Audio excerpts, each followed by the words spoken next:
Hello everyone, this is Chris here. I'd like to welcome you all back to my series which I'm calling Great Works of Literature. And in this installment we're going to continue our discussion of Edgar Allan Poe's short story known as the Cask of Amontillado. And we're going to wrap up the reading of that story together by looking at the last third of the story. And I would like to point out that in this particular installment here, whereas I focused more on Montresor in the previous installment and his use of verbal irony in the sort of game that he was playing to lead Fortunato down to the depths of the catacombs, I today am going to focus more on Fortunato's character and see how Fortunato reacts when he realizes exactly what his situation is and what dire straits he finds himself in. So we're going to focus on how Fortunato responds to this realization that he's actually being sealed up in his own tomb by Montresor. So while Montresor is busy laying the groundwork for this wall, and Fortunato begins to sort of come to this understanding what his predicament is, this is what I would like to focus on today, and how that reflects things about Fortunato's character. So, we're going to read together the last few pages of the story. I have here my trusty volume of Edgar Allan Poe's short stories. And we're going to use this to continue where we left off yesterday in the previous installment. So in that installment, we had just gotten to the point in the story where Fortunato has been chained to the wall and Montresor has uncovered a quantity of building stone and some mortar that he's already prepared. So now he begins the work of putting the stones in place and building up this wall. So I'm going to pick it up from there where he starts to build the wall. It says here, "I had scarcely laid the first tier of the masonry when I discovered that the intoxication of Fortunato had in a great measure worn off." So you remember, on the way down to the depths of these vaults, Montresor had been continuously giving Fortunato wine to drink in order to keep his intoxication at a high level. So now it seems that the intoxication of Fortunato, as it says, had in a great measure worn off. The earliest indication that I had of this was a low moaning cry from the depth of the recess. It was not the cry of a drunken man. There was then a long and obstinate silence. I laid the second tier and the third and the fourth. And then I heard the furious vibrations of the chain.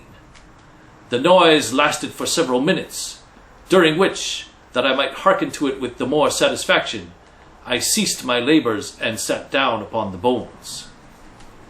When at last the clanking subsided, I resumed the trowel and finished without interruption the fifth, the sixth, and the seventh tier. The wall was now nearly upon a level with my breast. I again paused, and holding the flambeau over the masonwork, threw a few feeble rays upon the figure within. All right, let's pause there for a moment. Go back to the part where Fortunato gives this long, low moan.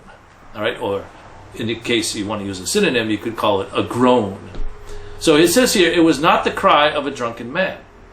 So here's our first indication that Fortunato is starting to realize the seriousness of his predicament. Okay? He's starting to cut through this alcoholic haze that he's been, suffering under this whole time.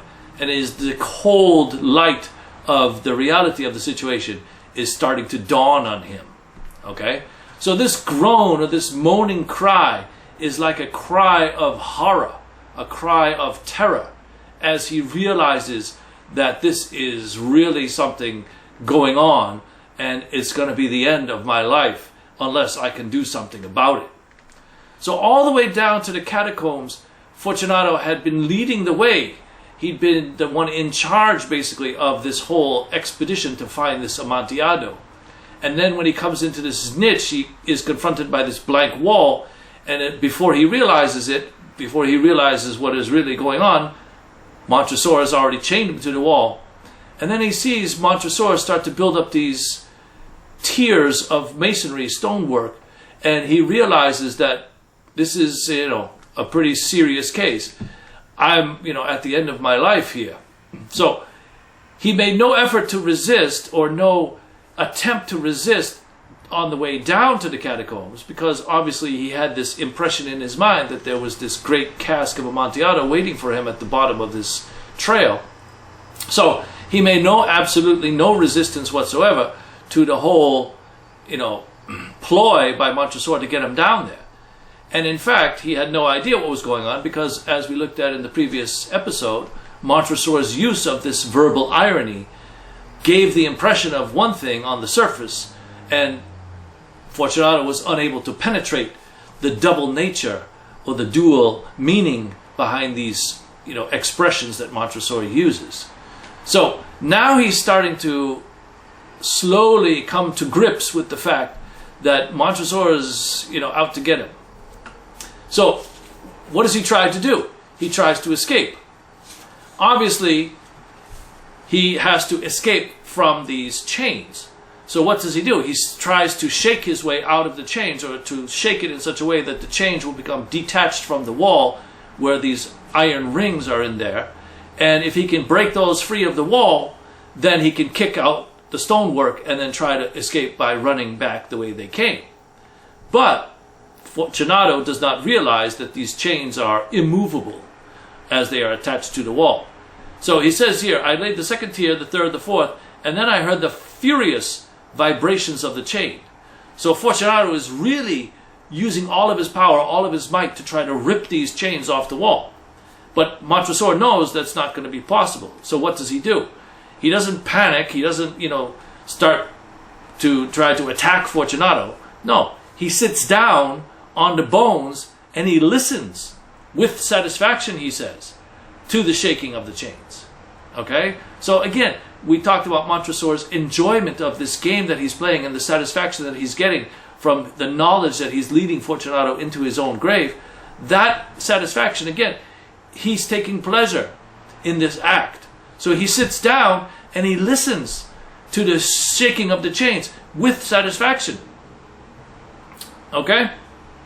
And then, after the clanking of the chains, begins to slow down and then stop completely, he goes up to the wall, which is now at a level with his chest, and he raises up the torch to look in at Fortunato.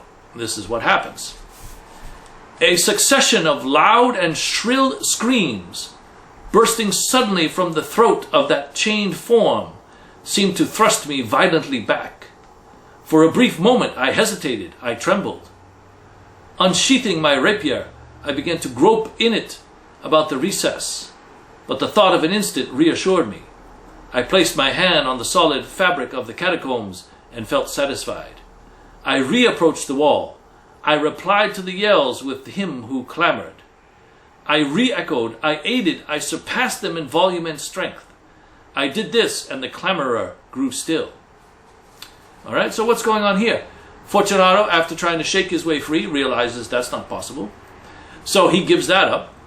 And then, as soon as Fortunato sees this light shine upon him from Montresor's torch, he starts screaming at the top of his lungs, and in an effort that, on the slimmest possible chance that someone above on the streets might hear this extremely voluminous screaming, okay, this extremely vociferous shouting coming from the depths of Fortunato's soul here. And someone might, by chance, even the slimmest chance, hear this sound of this shouting and think something's going on, let's go down and investigate. So even the shouts are so loud and so powerful that Montresor himself is like pushed back by the sound of this screaming. And he's amazed at this powerful, screeching, wailing, crying. And for a moment, he thinks it might be possible that somebody could hear it from the streets above. But then when he places his hand on the wall, he feels the solidness of the granite. And he knows that there's probably, 100 yards of solid rock between himself and the surface of the streets. So he knows that there's no chance that anybody could hear Fortunato's screams, no matter how loud he screams. So just to torture him and just to show him the futility of trying to reach somebody's attention on the streets by screaming, what does he do? Montresor actually screams back, and he screams more, and he screams more, and he screams louder than Fortunato screams. Just to show him, okay, just to mock him. If you want to scream, go ahead. Scream all you want. Scream your head off. Nobody's going to hear you, and just to prove nobody's going to hear you, I'm going to scream louder than you. And that's what he does. So he really grinds it into Fortunato here. He really puts the screws to him. I don't care how loud you scream. And then he says, I re-echoed, I aided, I surpassed them in volume and in strength. So he knows nobody's going to hear it, and then he makes Fortunato out to be another fool by trying this tactic. Okay, now, next, what does Fortunato try next? So the shaking of the chains didn't break him free. The screams he realizes are never going to be heard, so he gives that up. Now, the next ploy he's going to try to use to get himself out of this predicament. It was now midnight, and my task was drawing to a close. I had completed the 8th, the 9th, and the 10th tier. I had finished a portion of the last and the 11th. There remained but a single stone to be fitted and plastered in. I struggled with its weight. I placed it partially in its destined position. But now there came from out the niche a low laugh that erected the hairs upon my head. It was succeeded by a sad voice, one which I had difficulty in recognizing that as that of the noble Fortunato. The voice said, "Ha ha ha, he he, a very good joke. Indeed, an excellent jest. We will have many a rich laugh about it at the palazzo, he he he, over our wine, he he he." "The Amontillado," I said. "He he he, he he he, yes, the Amontillado. But is it not getting late? Will they not be awaiting us at the palazzo, the Lady Fortunato and the rest? Let us be gone." "Yes," I said, "let us be gone." So, Fortunato's last-ditch effort here is to somehow come to understand that, you know what, maybe this is not what it seems. Maybe this is just an idea Montresor had to play this sick practical joke on me and try to make me out to be a fool. Okay, I get it. I was stupid. I went down. I was responsible for, all this, wanted to see the Amontillado. I got it, right? Okay, but now that, the joke is over, let's go home. And then this is his last hope, of course, is that somehow, some way, Montresor is not really absolutely going to seal him up in this grave, in this tomb, and then leave him to die. So again, he's laughing, But again, it's a sad voice, okay? Because again, Fortunato is like on the last, effort here to get out of this circumstance. So he has this problem to, fully come to terms with what's going on. So his last hope is that it's some kind of sick practical joke, as I said. So he says, ha ha ha, he's trying to laugh it off and say, okay, joke's on me, right? I got egg on my face now. Okay, you proved your point. You made a fool out of me. I got it, right? Good for you. Now let's get out of here. And he raises an issue, okay? And this is really the only issue that could possibly connect Montresor with this crime. And that's the fact that Fortunato has a wife, okay? And he refers to her here when he says, will not they be awaiting us at the palazzo, the Lady Fortunato and the rest? So apparently Fortunato's wife, Lady Fortunato, is waiting for him at Fortunato's palazzo. And if Fortunato doesn't show up, remember at the beginning of this encounter it is described that Fortunato is a man to be feared and was well respected in that society. So he's a man of importance in that society. We should not forget that. If he disappears off the face of the earth and his wife launches an investigation into his disappearance, somehow it might come back to Montresor. And this is where Montresor's genius in the planning of this crime comes to light, because who's going to attach Montresor specifically to this crime? if he's in disguise, in this costume, on the streets during the carnival, where everyone's in disguise, everybody's drunk, who is really going to have noticed that Fortunato went off with Montresor? Possibly, there's a remote chance that somebody might have seen Fortunato go off with someone, but who is going to identify that mysterious person as Montresor? Very, very, very, very highly unlikely that could happen. So, it's a small, chink in the armor of Montresor's plan, but not one that's really going to cause it to fall in on him. So he says, "Let us be gone." And then Montresor replies, "Yes," I said, "let us be gone." And then Fortunato really shouts this, "For the love of God, Montresor!" "Yes," I said, "for the love of God." But to these words I hearkened in vain for a reply. I grew impatient. I called aloud, "Fortunato!" No answer. I called again, "Fortunato!" No answer still. I thrust a torch through the remaining aperture and let it fall within. There came forth in return only a jingling of the bells. My heart grew sick on account of the dampness of the catacombs. I hearkened to make an end to my labor. I forced the last stone into its position. I plastered it up. Against the new masonry, I re-erected the old rampart of bones. For the half of a century, no mortal has disturbed them. In pace resquiat, which means, may he rest in peace. So, at the very end, after this last-ditch effort to sort of pass it off as a practical joke fails, Fortunato realizes there's no way out. He's done. He's going to die a very slow, painful, and excruciating death. But for what reason? He doesn't know. So Montresor denies him even the smallest, particle of satisfaction, at least to know and have the knowledge that he was responsible for something so bad against Montresor that it justifies this revenge. However, Montresor does not give him that satisfaction. Montresor does not reveal the cause of this execution or the reason behind this execution. So Fortunato is really unable to understand why in the world, what did he do?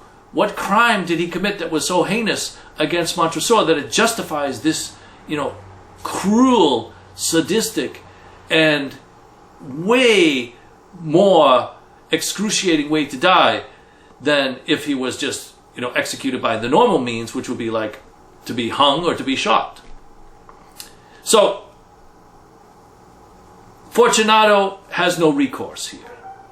He has no recourse after the joke, the practical joke, he's grasping at straws there. That fails.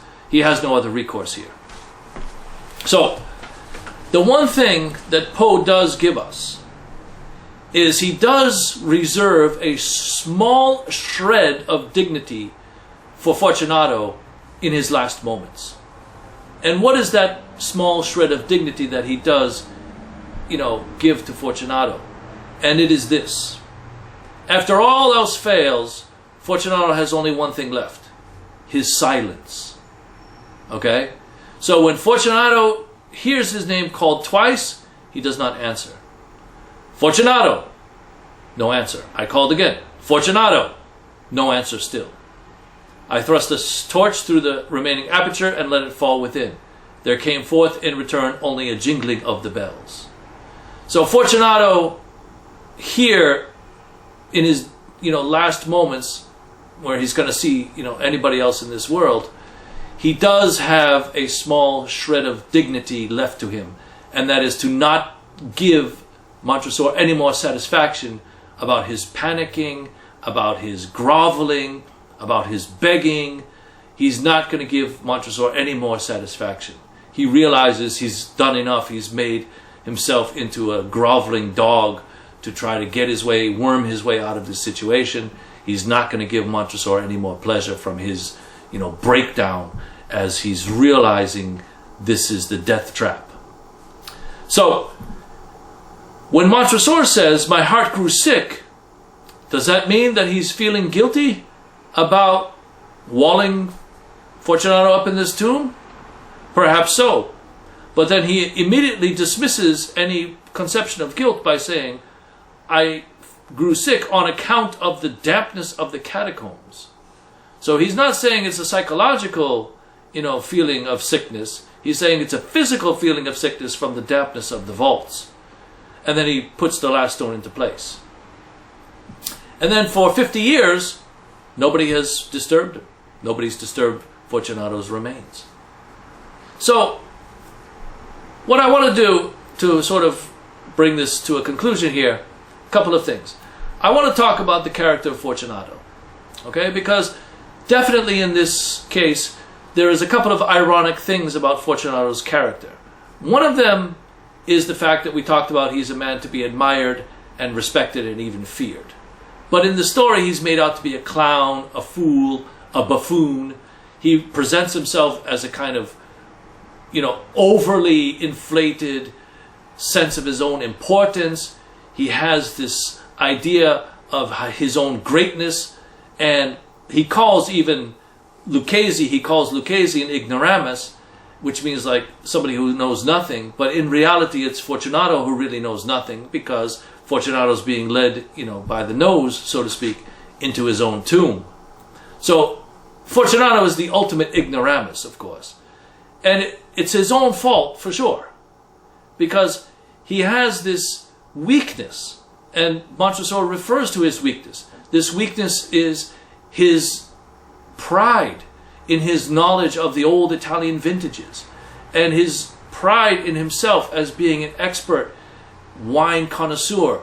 And it's his own fault, because he was determined to be the one to go down there and taste this Amontillado and authenticate this Amontillado, so everybody in the town would know it was him who did it. And he was the one who has this great power of discernment as to what is real Amontillado and what is imitation Amontillado. So it's his own fault, for sure. And of course he's drunk at the time that they meet, so his judgment is already severely impaired. And then Montresor's language, keeps him completely in the dark, and thinking that he's, on a friendly tour here to this Amontillado. But he's also made out to be a fool. He's hoist on his own petard, as the saying goes. He is the one who is actually leading Montresor down. As I said, he doesn't offer any resistance. He doesn't have any clue what's going on, what kind of danger he's in. And then by the point that he gets to the catacombs, and he's still expecting to find this, magical barrel of Amontillado down there, he realizes it's like someone trying to find a pot of gold at the end of the rainbow. He follows this trail all the way down, expecting to find this, barrel full of this Amontillado, this great treasure, this rare wine. And when he realizes, it starts to break through and dawn upon him that that whole thing was just a setup. It was just a trap. And the Cask of Amontillado does not exist. It was just an illusion generated by Montresor to trap him into this tomb. And he realizes that he was dumb enough to walk into his own grave, step by step, stair by stair, foot by foot, all the way into his own tomb. Then he realizes, what an idiot he's been. But let's not be too harsh on Fortunato. I mean, obviously, he is made out to be a fool and a great, clown in the story. But the larger issue here is what does his weakness tell us about the experience of being human? Don't we all have, maybe Poe is saying to us as readers, don't we all have weaknesses? Don't we all have things that we wish for and hope for and chase after, the same way that Fortunato is chasing after this Amontillado so he can, solidify and refortify his reputation in the city as this great wine expert? Don't we want to be the best at something that we chase after? Don't we want to have the recognition? Don't we want to be celebrated as a great, singer or sports star or writer or whatever? We all have some weakness of pride about something. And that, I think, is what Poe is trying to say to us through the character of Fortunato. yes, we can look at Fortunato and say, oh, what an idiot. Who would be stupid enough to, follow along with this and not realize what's going on? Well, yes, that's true. I mean, in the story, he's made out to be a great fool, no question. But how many times do we think about our own experiences? And maybe Poe is saying to us, think about things like that. Everybody wants to have people admire them. Everybody wants to have people respect them. Everybody wants to have people look at you and look at them like, oh, you're really great at something. But we have to be careful. Are we chasing after an illusion? Are we chasing after a fantasy? Are we spending a lot of time and energy and effort chasing after something that is really not there, or is really not as valuable as we think it is? And then by the time we realize that, maybe it's too late. Maybe that's what Poe is trying to say through the character of Fortunato. So I don't want to be too hard on Fortunato. Obviously, he's brought down to the lowest depths of despair in this story when he realizes he's going to be left for dead in this tomb, and he's responsible for that. He doesn't know how he's responsible for it, but he is responsible in some way, and this is the cause of the revenge. So he doesn't get that satisfaction, knowing what he did to deserve such a gruesome fate. But he does get this satisfaction of not giving Montresor any more, fuel on the fire of his sadistic pleasure. So he remains silent. He says nothing after that practical joke business. So at the end, Fortunato does maintain a small speck of his dignity as a human being in this situation. So in that case, we can give Fortunato a little credit. But again, too late to save him. So it's a sad ending for Fortunato for sure. And maybe his name should have been Unfortunato, because he's definitely an unfortunate victim of circumstance in this story. And Montresor taking his revenge out on Fortunato, we never know what the true cause of the revenge was. We know about the insult. We know that Montresor, says, you are happy as I once was. He blames Fortunato for his lack of happiness, perhaps. But Montresor is really operating outside of the bounds of society. Obviously, there's no trial here. There's no charge. There's no accusation against Fortunato. He has no opportunity to defend himself, right? In a court, even to defend himself against the charge directly to Montresor. Montresor could have gone up to Fortunato and confronted him directly and said, you know what? Let's hash this out right here. He could have even challenged Fortunato to a duel, right? We talked about the fact that duels were not that uncommon in those days. So he could have challenged Montresor, could have challenged Fortunato to a duel in order to settle this dispute, like we talked about this thing with the cards in the Gustavus Drain and this Lieutenant Massey at Fort Independence. So it could have been settled that way. But no, Montresor keeps it all inside, keeps it all hidden, keeps it all in his heart. And then something snaps and he decides to act out against Fortunato and get this revenge. So there's no court, there's no trial, there's no judge, there's no jury. Montresor takes it upon himself to be the judge, jury, and executioner. And that's what he does. So it's a sad ending for Fortunato for sure. So in the next episode, I'm going to finalize this whole unit of study on the Cask of Amontillado by looking at a sample from an analytical essay that I wrote, which has to do with this story, just to give people a sense. If I was going to write something in an analytical essay about this story, how would I go about it? So I would like to thank you all for watching. I hope this has been very helpful in terms of understanding what I think is a very high quality story, one of the great stories of American literature in my opinion. So in the next episode, we'll get into that analytical essay a little bit in more detail. Thank you, and hope to see you again soon.